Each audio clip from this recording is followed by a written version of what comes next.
Wilujeng wayah kieu wilujeng ngupingkeun dongeng Sunda dina judul Sobat Beda Alam bagian kedua. Ida panasaran ku sora gedebugna jeung blag-bliglegna sora jiga anu keur papuket gerelut.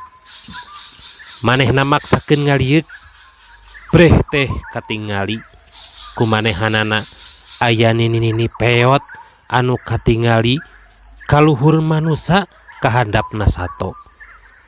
Eta nini-nini keur didengkek ku hiji lalaki anu kasep. Asa kakaraeun ningali lalaki anu kasep jiga kitu. Bari eta lalaki teh neuteup ka Ida.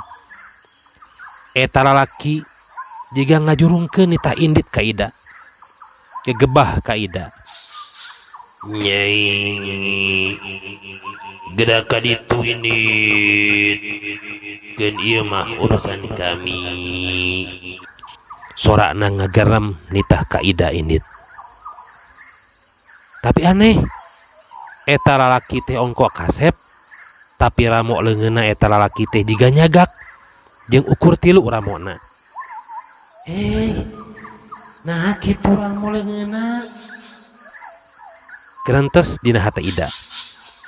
Dirig-dig Ida migrig teu ngaliuk deui ka tukang. Soalna sieun asa kakara ningali makhluk anu kitu. Singkat cerita anjog ka imah kolotna. Ida gura-giru kacai rek salat magrib anu geus ampir akhir. Dekul manehna salat.